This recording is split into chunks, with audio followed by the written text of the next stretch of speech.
is October 15th, 2021. My name is Lori Kurtz. My pronouns are she, hers. Would you please introduce yourself? Tell us your pronouns if you care to, and tell us all the things you do. My name is Fleisch. That is German, and I will let you look that up and figure out what that means. It's sort of a riddle. My pronouns are she, her, or they, them, and I am a burlesque performer, producer, and in my professional life, I am a costumer and a fabricator, mostly. So we'll start with the big question. What is burlesque?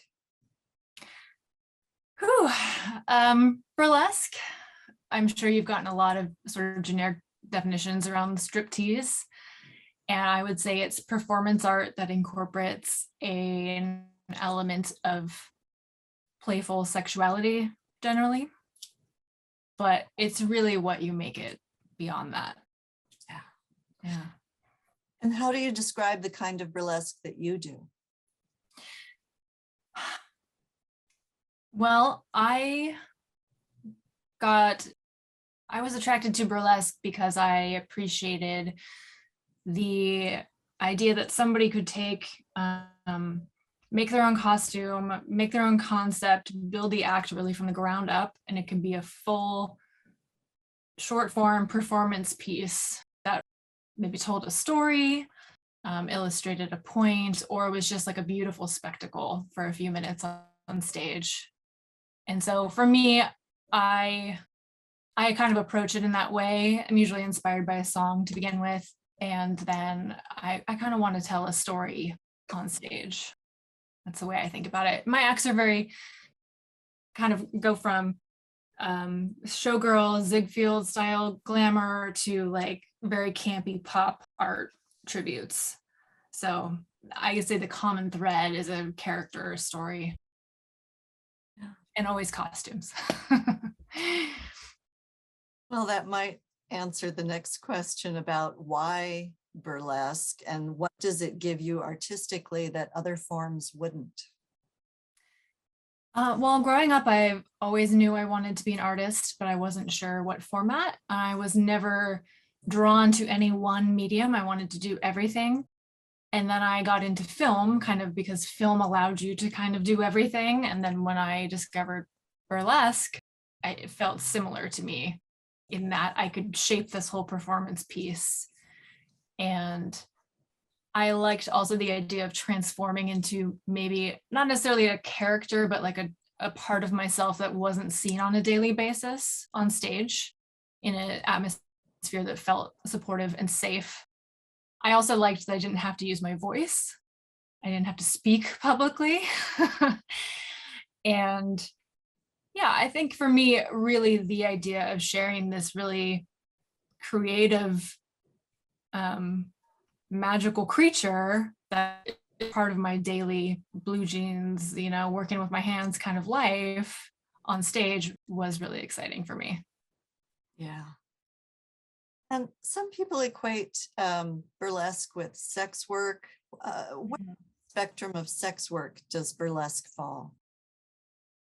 I'd say if like true sex work involving physical contact and, bodily fluids and all of that is X, then I'd say burlesque is like PG.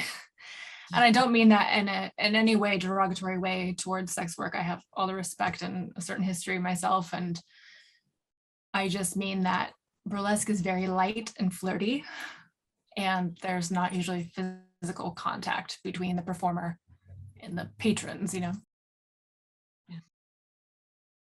Where were you born and where did you grow up? I was born in Santa Rosa, California, so Northern California, an area called Sonoma County, which has recently become famous as wine country, but it was really kind of a place for people to go and escape and be weirdos when I was growing up there. So a lot of strange hippies out in the woods. It was a gay resort area from San Francisco because it's only about an hour and a half north. And I grew up in a small town thinking that was totally normal to have, gay event days in the small town on a summer day, and also rednecks living there and everybody kind of intermingling. Didn't realize that wasn't a normal small town experience for a long time. And I reached college age, I moved to San Francisco, and that's where I started doing burlesque. Yeah, yeah. And how did that develop in San Francisco? How did you discover burlesque? So I think I had kind of a vague awareness of it because it had sort of a neo-burlesque resurgence in the 90s, and it was popping up in magazines I would see. And so I was very interested in like Betty Page and pinup culture, and kind of started to see little things about burlesque here and there. But the pivotal show for me was Velvet Hammer Burlesque came to Bimbo's in San Francisco, and I saw that show and just fell in love. It was so fun.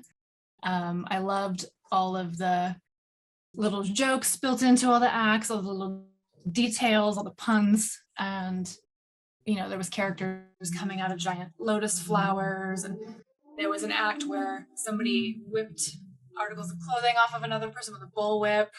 It was just a total spectacle. It was really fun. Yeah. And so then I was too shy to really kind of start it myself. And several years later, actually, a friend of mine told me that she knew people who were starting a troupe. And it was a queer troupe, gender-bendy troupe called Kiss Cassay.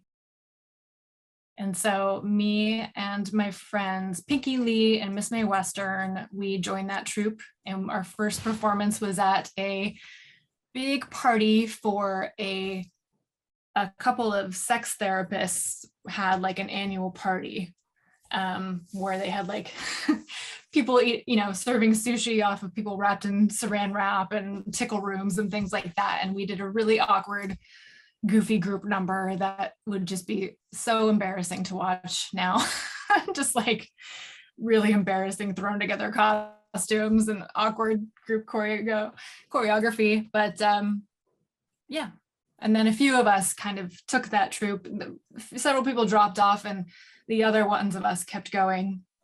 And it kind of changed and it got more refined. And I'd say one of our first real performances was at the Lexington, which was a famous lesbian bar in San Francisco. Recently went out of business, which is sad. Was there for decades, I think. And we performed in drag as drag kings on the pool table there. So that was one of my first real okay, we're in this, we're doing it shows. About what year was that? I'd say 2006 was when the first performance was, so. That's great. That's great. And then how did you, how did you pick your stage name? Well, so I had the nickname of Shark Meat, which relates back to my given name. And I was taking a German class at the time because I was traveling to Germany, and we figured out that shark meat in German was Fleisch. And so I had several roommates at the time and they referred to me as that all the time, and it had kind of a ring to it. And everybody else was, like Kitty McVeigh and, blah, blah, blah on this. And I didn't want a first and last name that everybody would have overlaps with. I wanted to be sort of more mysterious and undefinable. So I went with Fleisch, which has been a mixed bag. People never know how to say it. Once they do, it's good. But yeah, a lot of confusion off the bat. Great. And then, so how did you develop your career beyond those beginnings? Well, I performed with that troupe for at least a year, and we put on group shows, and we did a regular show at the Knockout. That was every year they would have a Johnny Cash tribute show with a bunch of bands, and then we would do country numbers, which was something I really wasn't seeing at the time. So we kind of developed that as a group together, and we would do solos within the group sets.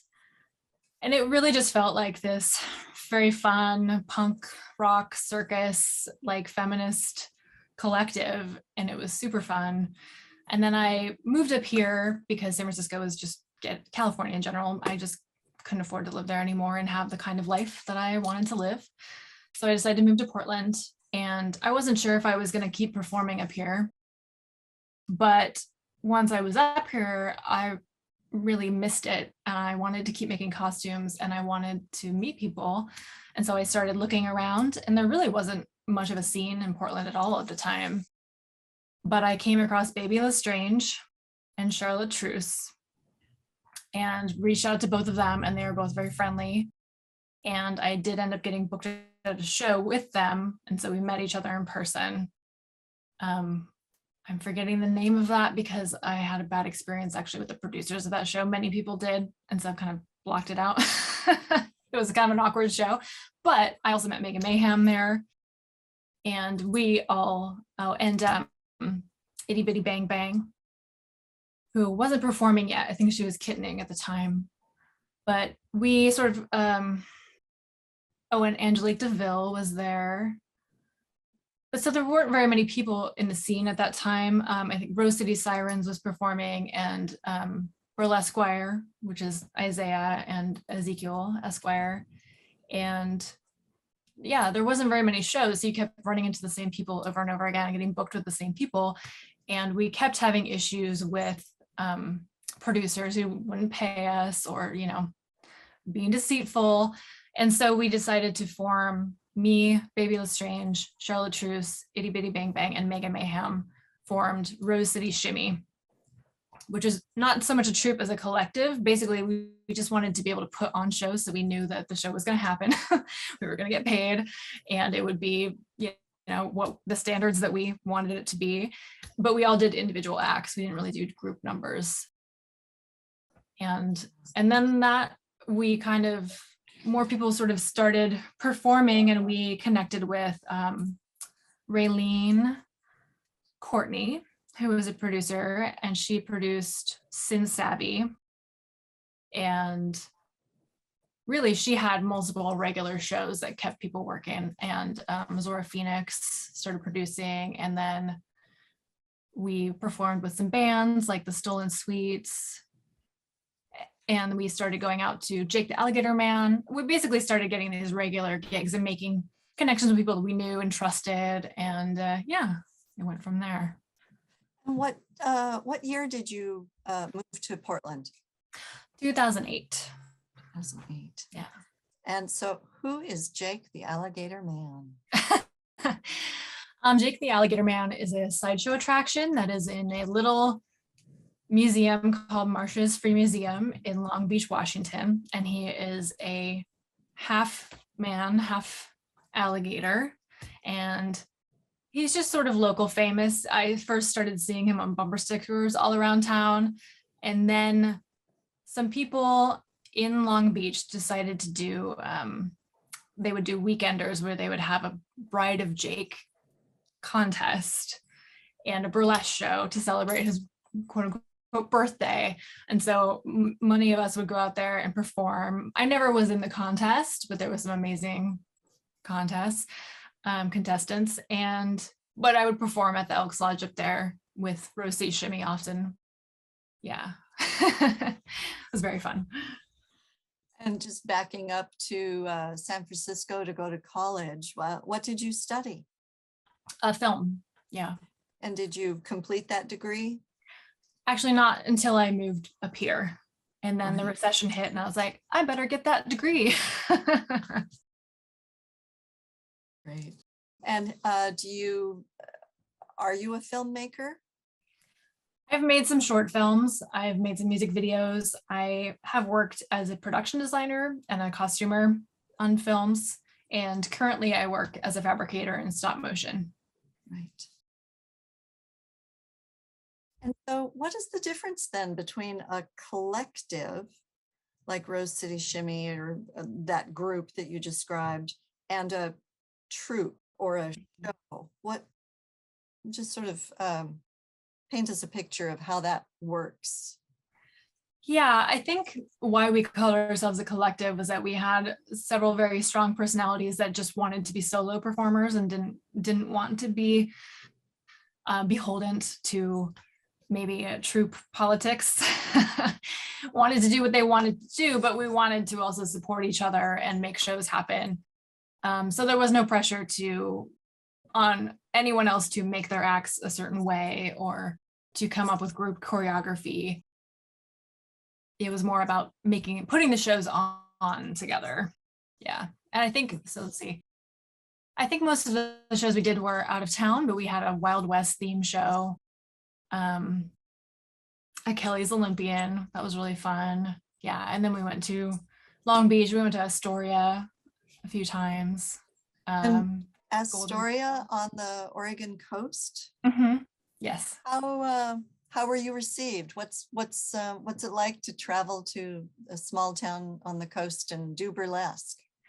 With very few exceptions, I have really enjoyed the experience of going to perform in small towns because, I mean, I grew up in a small town. I know what it means to not have much to do in a small town and not, have interesting entertainment coming through. And so people are very appreciative that you're there to entertain them, and you're sparkly and you're larger than life. And it's just really, really fun because the audience is so invested and appreciative. And afterwards, because it's a small town, you often end up running into audience members and talking to them. And then you see them at the bar down the street, or you see them at breakfast the next morning. And yeah, I love it. And so what was your background or in dance or performance, or did you take any burlesque classes? Or did you train? I have never been a dancer. I have really struggled with choreography. I think I have a little touch of like physical dyslexia. So telling right from left and watching somebody else move their body and relating it back to, I've never been able to do it. I did take belly dance for a few years, and I think has definitely informed the way that I move on stage.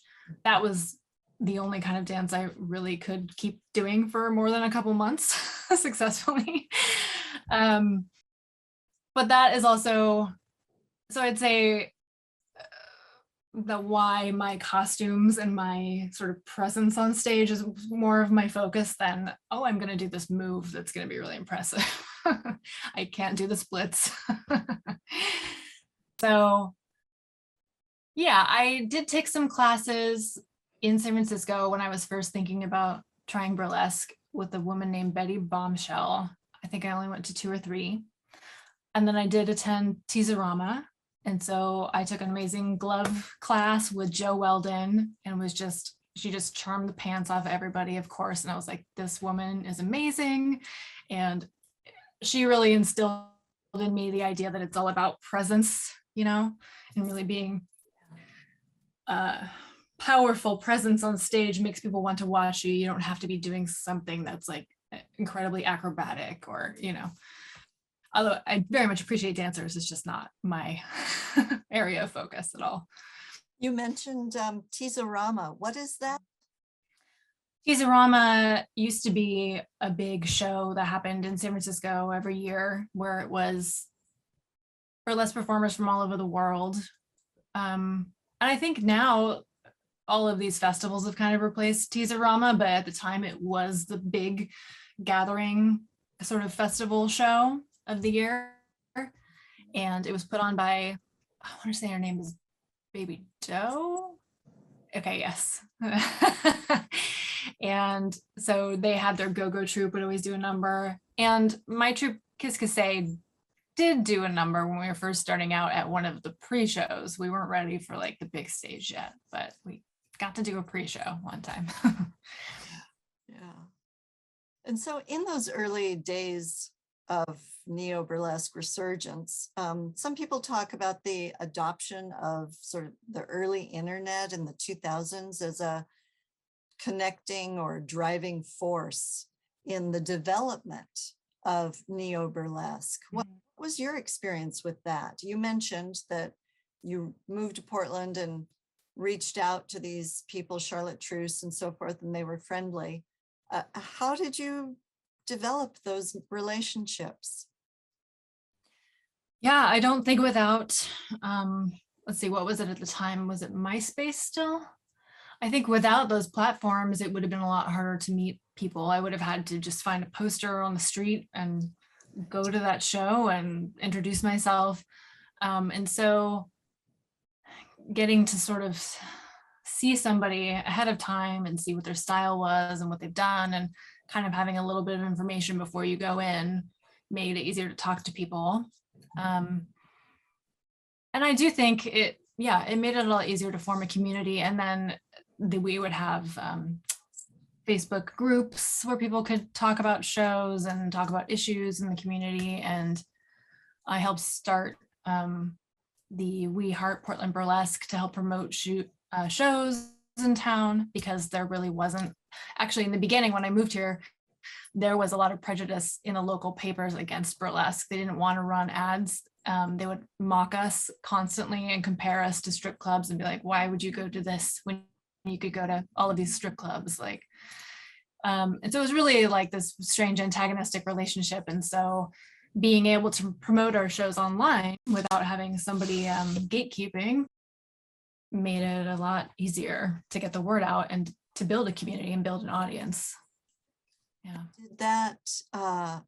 Did that change over time with those newspaper or weekly entities?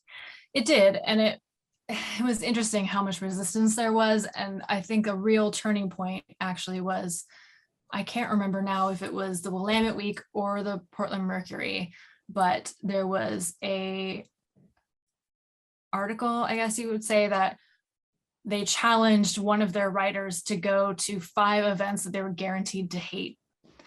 And they were like the object was to sort of torture this writer by sending him to these things. And one of the things they picked was a burlesque show that was produced by Raylene Courtney, who I mentioned earlier. I think it was maybe Rose City Rendezvous.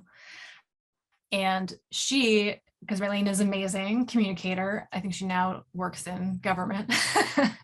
She reached out to them and said, hey, you're gonna come to our show? That's great. I'll give you free passes and, give you a nice seat, and we'll talk to you about it, and we'll give you like a little tour, and welcome to the show.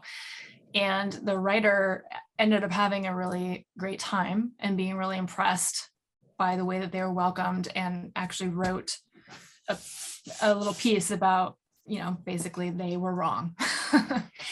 And they were being mean and childish. And I think after that, there really was a change from those papers. And we've been featured, or I've seen shows featured several times now since, yeah. That's great. I think also there was a real attitude when burlesque was starting in Portland, that because there is such a strong strip club scene here,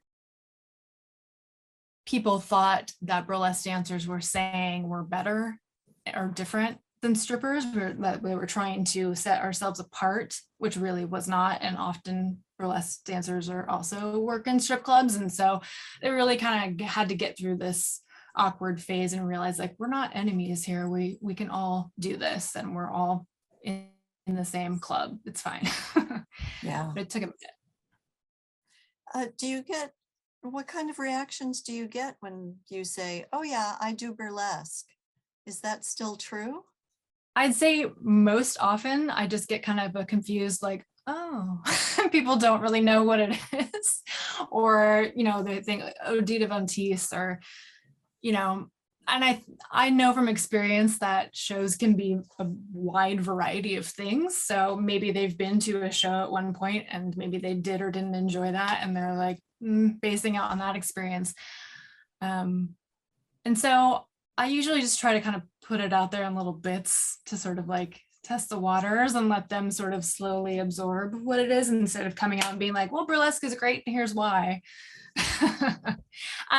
And I have had a couple people who immediately, and don't really have any experience with it, and are immediately very judgy in a derogatory way, but that's pretty rare. As they usually, people just don't know how to feel about it.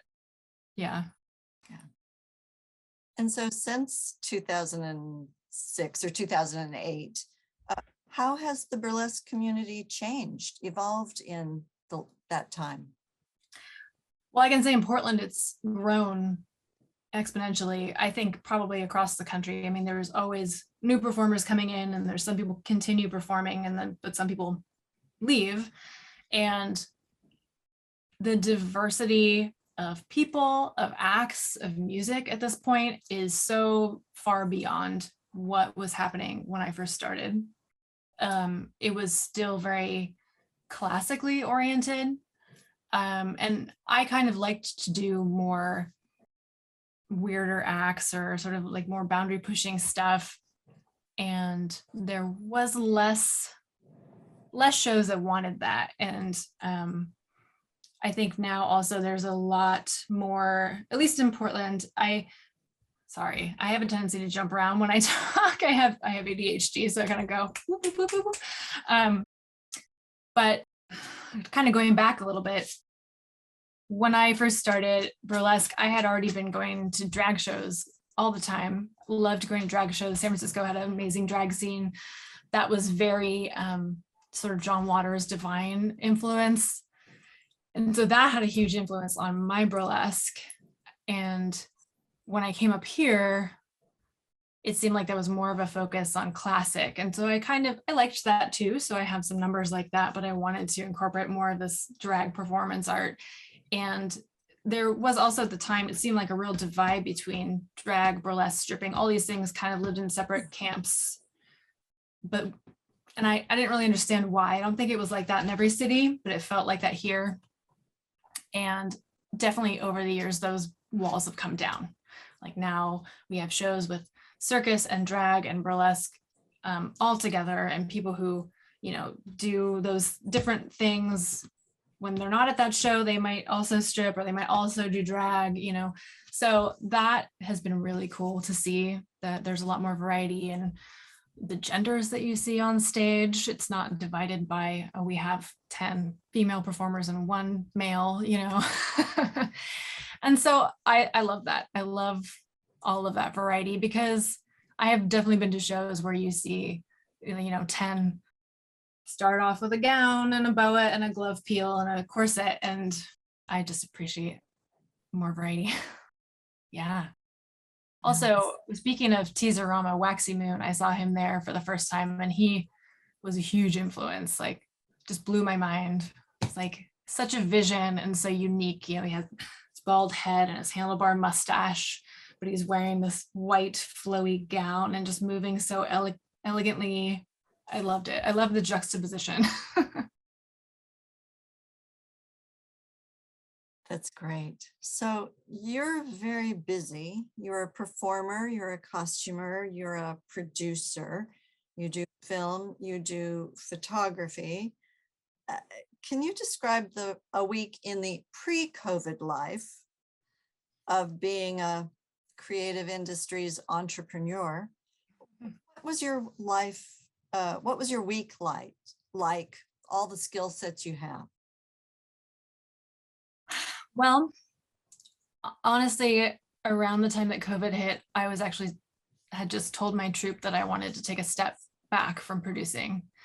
And that was because we were going into our 5th year of producing Metalesque Fest, which is year-round work, and additional shows beyond that, and then performing. And I was also working for several years before that as a freelance artist. So I would have, music video gigs and theater costuming gigs. And I mean, as you work in theater, that sometimes you end up working like 7 days a week. You don't have any break. And I think I was able to do that for several years in my early 30s, but not anymore. And I really reached this point where I just wanted to slow down, and I wanted to focus more on my own personal projects instead of being responsible for a group of people within my troupe and then a larger group of people on the festival. So I had already decided to take that step back, but I was still kind of helping transition from just me and Rocket being the producers to Dee Dee Pepper, Wanda Bones, and Remy Rose all becoming joint producers. And then COVID hit. So we had already started planning the festival for that year, for 2020, and it took several weeks to kind of decide what to do. And we kind of did it in stages. We were taking applications and then eventually had to cancel. And that was really pretty devastating because it was our 10th year as a troupe, Sign of the Beast Burlesque. So we really wanted to celebrate that decade of all of this work, and just had to skip it.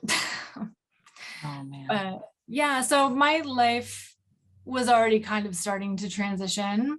But definitely COVID made some other priorities come to the surface, and also I have some family stuff that's come up, so yeah, it's definitely simplified at this point.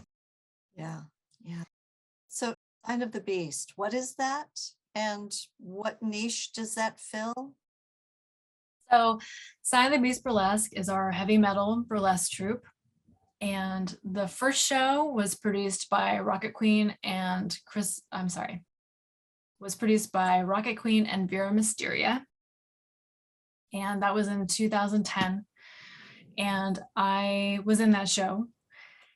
And before that, me and a couple other performers had talked about doing rock and roll burlesque or punk burlesque. Like, we really wanted to expand the kinds of music that people were dancing to, because at the time it was very much like, find the album of burlesque hit songs, like The Stripper, and do an act to that. And there's a lot of repeats. And there wasn't a whole lot of like punk burlesque out there. And so when I was contacted by Rocket to be in Sign of the Beast, I was like, hell yes, this is exactly what I've been looking for. I'm so excited. And heavy metal has this really theatrical, over the top presence on stage. Like, there's so many different kinds of metal, and each one has their own sort of stage presence. And so it's a really natural marriage in my mind between burlesque and heavy metal, but a lot of people didn't feel that way. People who weren't into metal were very sort of confused by it. But I went to that first show, performed, and it was so much fun. I kind of became one of the regular performers when they did the show the next year, and did it again. And then in 2013 they weren't gonna do it anymore. They were just exhausted as producers, and they had multiple other shows happening. And I reached out and said, can I help? Can I come on as a producer and like make sure this happens, because I really want to see this continue. And so me and Krista, I keep doing that. And so me and Vera Mysteria produced the show that year. And then she had a child, and which is funny because she was always hosting pregnant. She had a child and needed to step back. And so she continued on as the host, and myself and Rocket Queen became the sole producers of that show. And then in 2016, I really wanted to take the troupe on the road, and Rocket really wanted to start a festival. And so we decided to go ahead and try a festival. And so we put it on, and we just opened it up to people from around the world, and ended up finding out, at the time we didn't really know of many other people who were performing to metal. We knew a couple scattered around, and there's like a very small Facebook group devoted to punks and metalhead burlesque performers. And so we just kept putting it there, and we got our first show together, and it was so much fun, and it sold out, and the audience was absolutely fanatical about it. And so we just kept going. Yeah, and it's been one of my favorite things in my life so far. How does one do that? Do you fly people in? How do you house them? What are all the sort of nuts and bolts fundraising? Yeah. How does that work? Well, I'd say because it comes from a punk metal background, it was very DIY, and that's how we approached it. And neither one of us had really done many festivals, but we knew that often at festivals, people were paying for their own travel unless they were a headliner. And at first we weren't going to have a headliner. We didn't want to have the typical structure with a competition and we wanted it to just be a celebration of this art form. But we decided to have Jamie Von Stratton headline the first year, because she was in Seattle, not too far away. And so we did help our headliners find a place to stay. And we would put all the performers in a chat room together so they could, find other people to stay with. And so it was very much like our existing troupe and community here stepping up to help out the people who are coming in from out of town, and us trying to engage them and make them feel like a part of the community as much as possible while they're here. And as far as money, we would do a fundraising show every year with our troupe, and that would sort of bankroll the festival, and you take application fees so that you can make sure everybody gets paid at the end. But, you know, it's like a huge labor of love. No one is, you know, I wish that it was something that was more profitable, but it's definitely not. Nobody's getting rich off of burlesque. There's so much work that goes into it and so many expenses involved. But it was such an amazing experience that people really wanted to do it still. And I know that now, as there are more producers that can split the work, they are working on sort of streamlining more of those things and making it easier for people to find places to stay and all of that stuff. But yeah. And so when you say a labor of love, you mean most people have full or part-time jobs and then they do this for their artistic expression? Yeah, I mean, there are people who are full-time performers and they have to travel a lot and they have to work a lot. And I think most of those people are people who already have a theater performance background or a dance background. Yeah. And so COVID, hit Oregon, the state of Oregon shut down on March 19th, 2019. 2020. 2020. Oh dear. So how did the COVID pandemic affect the burlesque scene in Portland? Well, everybody had to start doing virtual shows in order to do anything, any kind of performance. I think I was booked in 2 shows at the time, and those got canceled. And honestly, I did one online show with Lacey Knickers, Book Lovers Burlesque, but I knew what it was to record stuff because I work in film. And I just decided to focus on other things. But it has been really interesting to see how quickly people adapted and how quickly everyone figured out what are the platforms that we can host on, you know, what websites are going to support this. And then making the videos themselves, people's skills have developed over the last year and a half. And we just had the Metalesque Fest weekend on October 2nd. And the first night was a live show and the second night was all virtual. And we got together as a troupe and watched it privately. And I was so impressed at how people's skills have developed in each video. People were really working with like different environments and camera angles and lighting, and each one had a totally different feel. And it was really exciting. It felt, you know, as a film person, it reminded me of when you're young and you discover people's underground movies, you know, you're like, oh my God, has anybody seen this? This is incredible.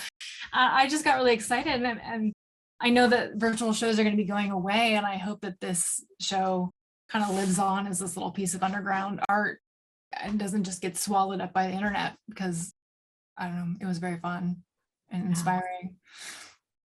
And you mentioned issues in finding a website to host this kind of show. What do you mean? What are those issues?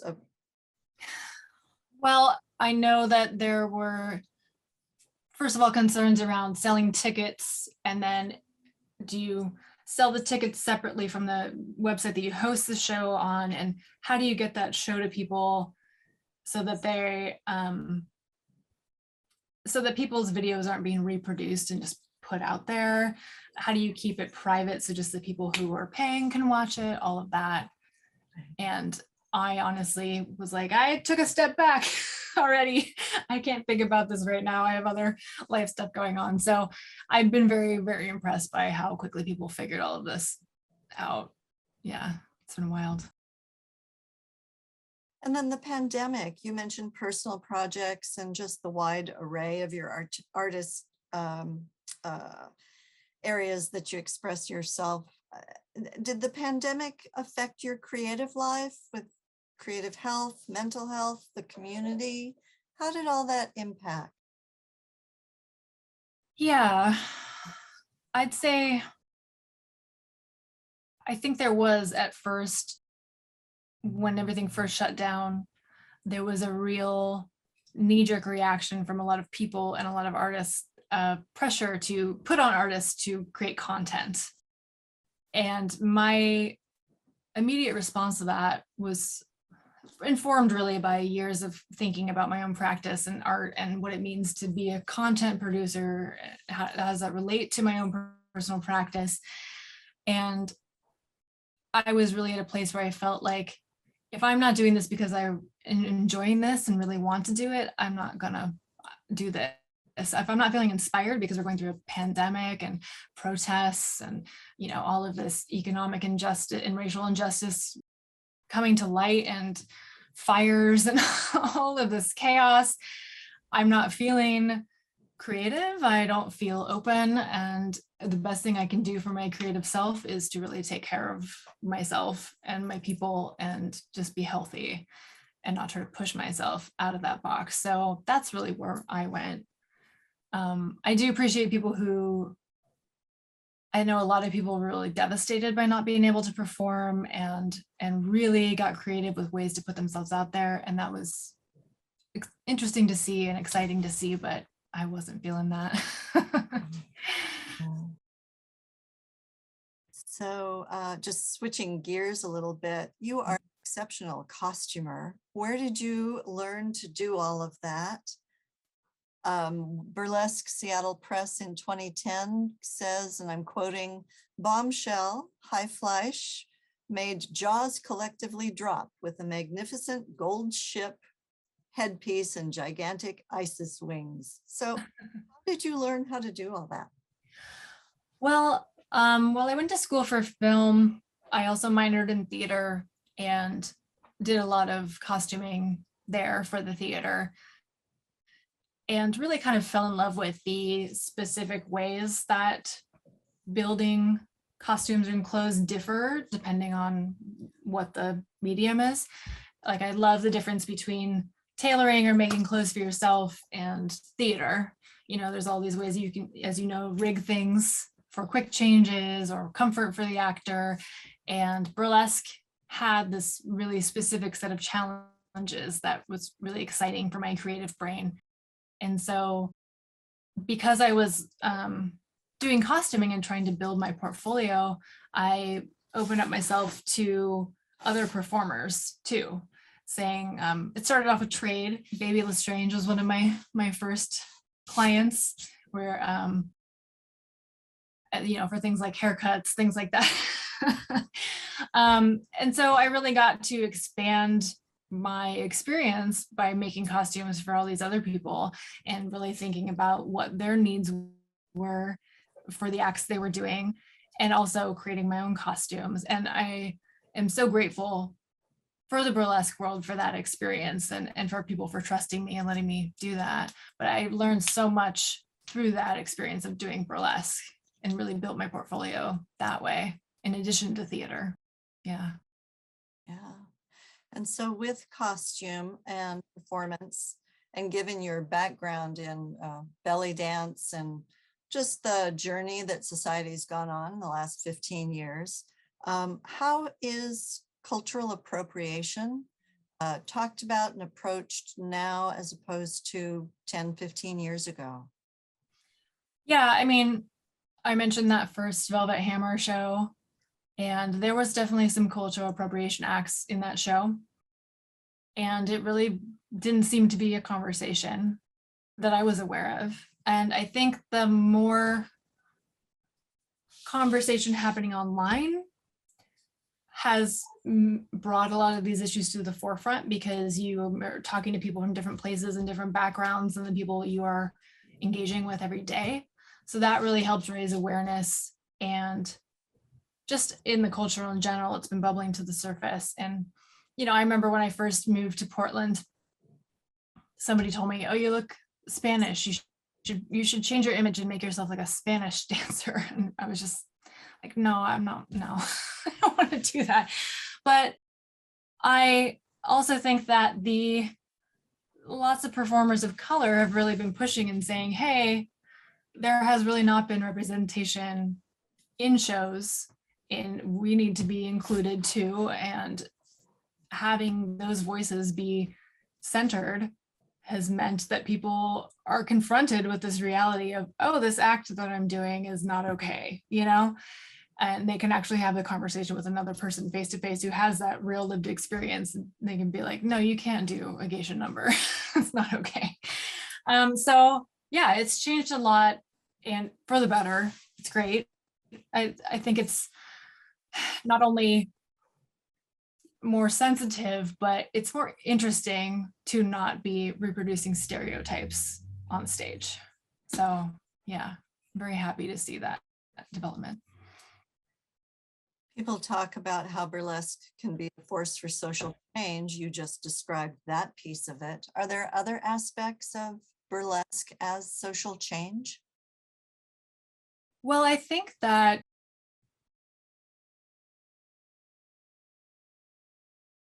one of the reasons that burlesque appealed to me, and I think a lot of people feel this to different degrees, is that it is a safe place, generally, hopefully, a safe place to express sexuality in a way that is fun. You know, sometimes people have darker, more challenging acts, but it's really a way to express and know that you're not going to be assaulted or harassed. And then people in the audience, for the most part, are just really excited to be there, and they're excited to see you. And so there's all of these things are addressed in that, right? Like your body image, your feelings about your gender, your own feelings about being naked on stage and expressing yourself sexually in front of strangers. And that's all really freeing. And I think even just the experience of being in the audience for that makes you feel good. You know, sexuality doesn't have to be this serious, taboo, secret thing that nobody talks about in public. You know, it can be fun and lighthearted and all of these different things. Yeah. And I think that's huge. People in burlesque say it empowers them. What's your take on that? Yeah, I think my experience has been empowering in multiple ways. The one thing that I really wasn't expecting when I got into burlesque was how it helped me shape the rest of my life and my career. As I mentioned before, I have ADHD, and I didn't know this. It wasn't diagnosed actually until this year. And so I was a very creative person, but I really couldn't focus my energy in any one direction. And it was really challenging and really frustrating. And burlesque kind of forced me to, because I was starting out in this very DIY way, to start at the beginning of a project and see it all the way through, especially when you're putting on your own show. I'm like developing the act from the very start. I'm making my own costume. I have my persona, and I'm making the show happen. And I have to make the show happen. The show must go on, you know? If you have an audience, there's no pressure like that to follow through. And so that was a real life lesson, and it was a real confidence builder, and it was a real experience builder, because through producing, I learned about, you know, time management and money and business and promotion and networking, all of these things that seemed really mysterious and daunting to me when I was younger, and being told as an artist that I had to go network and all of this stuff. And it became like second nature through doing burlesque. So I think, what was the question again? Yeah, about burlesque being empowering. Empowering, yes. Yeah. And then also, I used to be a shyer person. And like I said, I was partially attracted to burlesque because I didn't have to speak on stage. And so getting to express myself in front of strangers in a confident way without stumbling over my words, you know, that was very empowering for me. And I feel like that expression is just as valid as, you know, having a conversation with somebody. Yeah. what do you think are the challenges facing burlesque today?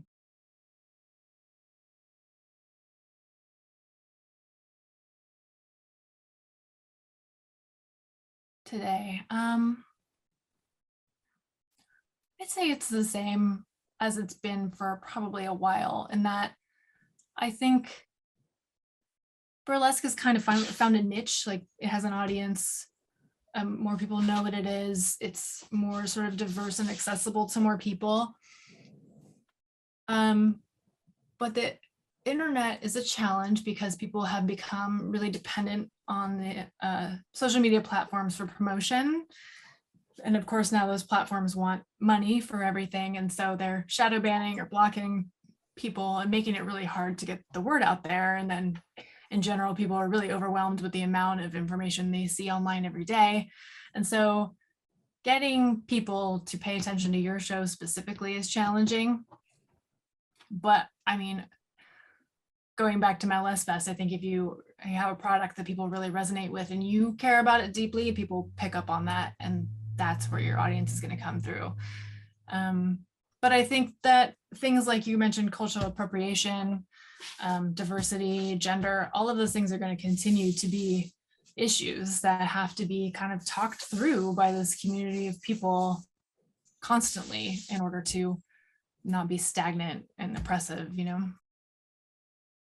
Yeah. Then final question, what do you wish the general public would understand about stripping and burlesque? I wish that they would, in general, I think that in this culture, there is an idea that if somebody is showing their body in a way that they are proud or they're free with their physicality, that they are diminished in some people's minds, or, you know, they are not living up to their potential because they're not, people immediately make assumptions that you're not using your brain or your talent, you're just showing off your body and you're diminishing yourself and you're exploiting yourself. And that's not the case. It is empowering because those things are not what define me. That's not the sum of who I am, but it can be like a beautiful part of myself and a beautiful part of expression. And it can be a beautiful way to relate to other people. And you just need to get that little block out of your brain, throw it away. It's not useful to anybody, and just enjoy it. Thank you so much for taking the time. Thank you.